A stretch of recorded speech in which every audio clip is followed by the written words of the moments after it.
Hello and welcome back to Pod Popper's Place. This is Penny, and today I'm guest designing for Kendra's Card Challenge number 13.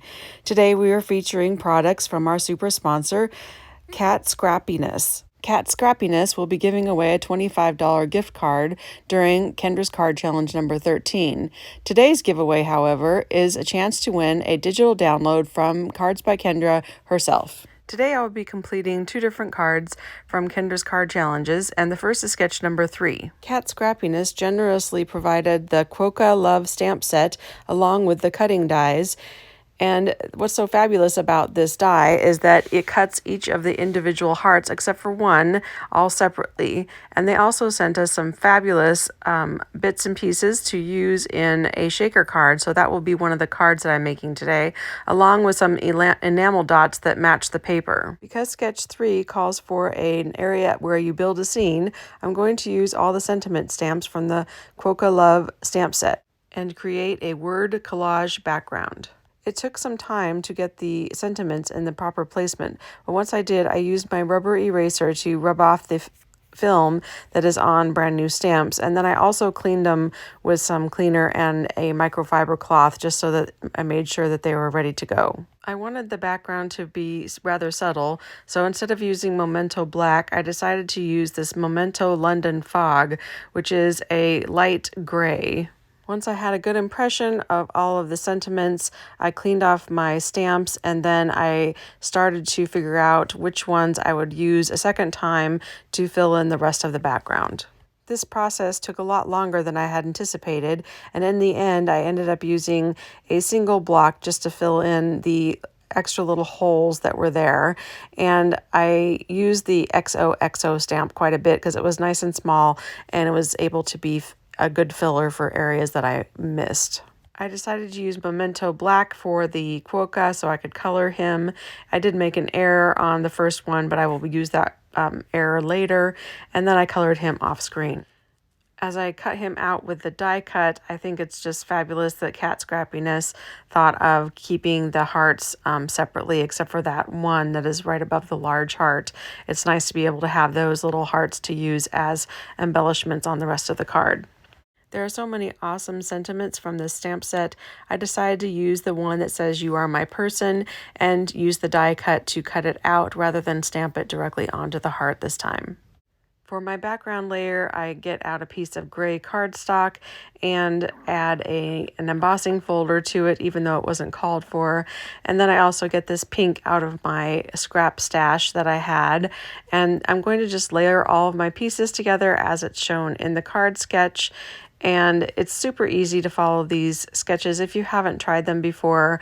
They have all the measurements for you and are super simple to follow.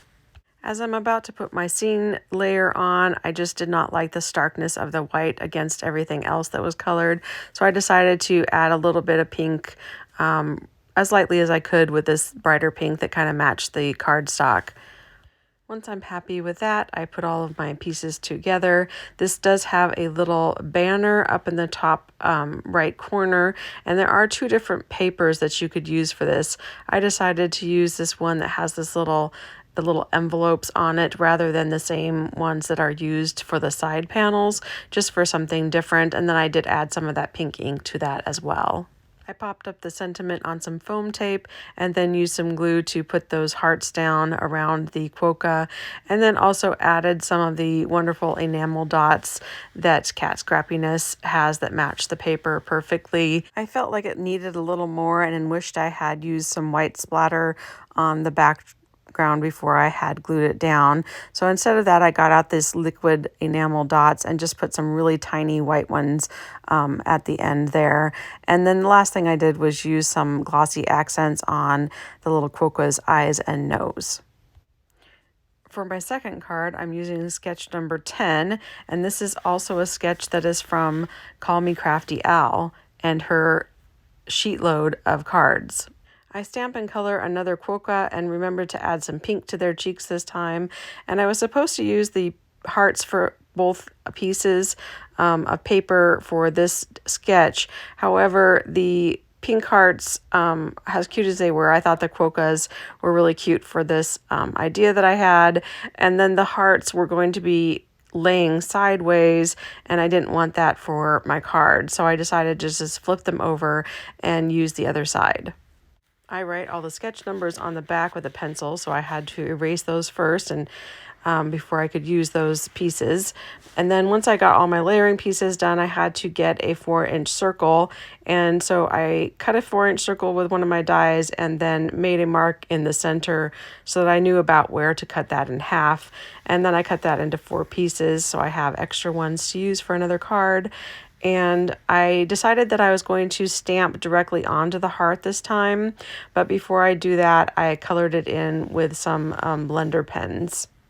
For this video hop, be sure and watch everyone that's in the hop, and then you can go to the form in the description box below, fill that out for a chance to win a digital download from Kendra, and this will go until January 26th.